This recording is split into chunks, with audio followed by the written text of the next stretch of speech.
Hai semua, di sini kami dari kelompok 1, kelas JPG SD 2021, mata kuliah keterampilan dasar pendidikan SD yang terdiri dari Windy Antika, Agnes Clarita Sinaga, Nabila Asyifa Lubis, dan Afrizal Mahmud.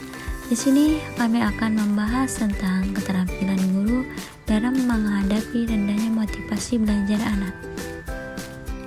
Menurut Kompre, motivasi belajar merupakan segi kejiwaan yang mengalami perkembangan.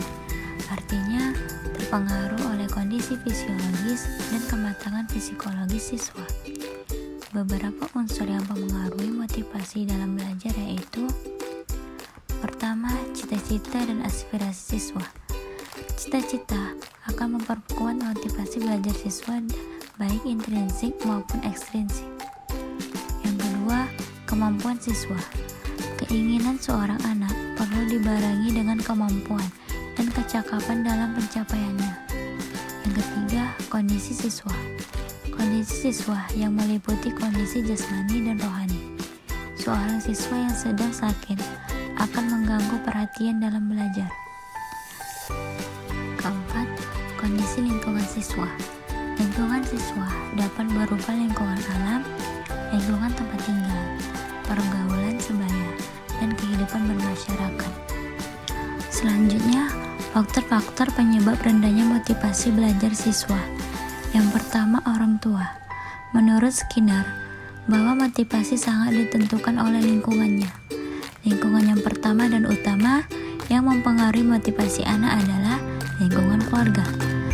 Lingkungan belajar yang menyenangkan mampu meningkatkan motivasi anak. Untuk mewujudkan hal tersebut, orang tua harus mampu menciptakan keadaan yang harmonis di dalam keluarga agar meningkatnya motivasi belajar anak. Namun sebaliknya, jika hubungan dalam keluarga tidak harmonis, dapat berdampak pada turunnya motivasi belajar anak. 2. Guru. Kurangnya kompetensi yang dimiliki guru dalam mengajar dapat mempengaruhi motivasi belajar siswa. Menurut Sardiman 2012, mengungkapkan 10 kompetensi guru tersebut, yaitu: A. Menguasai bahan yang akan diajarkan, B. Mengelola kegiatan belajar mengajar, C. Memiliki keterampilan dalam pengelolaan kelas, D. Menggunakan media pembelajaran dan buku sumber, E. Menguasai dasar-dasar pendidikan, F. Mampu mengatur interaksi dalam belajar mengajar, G. Melakukan penilaian atas prestasi siswa, A. Mengenal fungsi dan program bimbingan dan penyuluhan di sekolah, I. Menyelenggarakan administrasi sekolah, C. Mampu memahami prinsip-prinsip dalam mengajar dan mampu menafsirkan hasil penelitian pendidikan untuk digunakan sebagai keperluan pengajaran. 3. Kondisi sosial ekonomi. Motivasi belajar siswa juga dipengaruhi oleh kondisi sosial ekonomi. Motivasi untuk berprestasi lebih tinggi dimiliki oleh siswa yang berasal dari tingkatan sosial ekonomi menengah. 4. Jenis kelamin. Menurut Aulia 2012, mengungkapkan bahwa beberapa penelitian menunjukkan terdapat perbedaan motivasi antara laki-laki dan perempuan dalam hal pencapaian prestasi yang lebih tinggi. Siswa laki-laki memiliki motivasi yang lebih tinggi daripada siswa perempuan dalam hal untuk berprestasi dalam belajar. Rendahnya motivasi yang dimiliki siswa perempuan disebabkan karena pertentangan dengan nilai-nilai tradisional yang ada pada masyarakat. Ada beberapa strategi yang dapat digunakan oleh guru untuk menumbuhkan motivasi belajar siswa, yaitu sebagai berikut. Yang pertama, menjelaskan tujuan belajar ke peserta didik. Pada permulaan belajar mengajar, hendaknya seorang guru menjelaskan mengenai tujuan instruksional khusus yang akan dicapai siswa. Tidak cukup sampai di situ saja. Guru juga bisa memberikan penjelasan tentang pentingnya ilmu yang akan sangat berguna bagi masa depan seseorang, baik dengan norma agama maupun sosial. Makin jelas tujuan, maka makin besar pula motivasi dalam belajar. Yang kedua ada hadiah. Berikan hadiah untuk siswa-siswa yang berprestasi. Hal ini akan sangat memacu siswa untuk lebih giat dalam berprestasi. Dan bagi siswa yang belum berprestasi, akan termotivasi untuk mengejar atau bahkan mengungguli siswa yang telah berprestasi. Hadiah di sini tidak perlu harus yang besar dan mahal, tapi bisa menimbulkan rasa senang pada murid, sebab merasa dihargai karena prestasinya. Kecuali pada setiap akhir semester, guru bisa memberikan hadiah yang lebih istimewa seperti buku bacaan bagi siswa ranking 1 sampai ranking 3. Kemudian ada saingan atau kompetisi.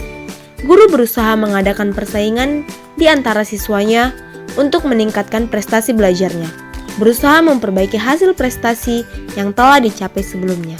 Selanjutnya ada pujian. Sudah sepantasnya siswa yang berprestasi untuk diberikan penghargaan atau pujian.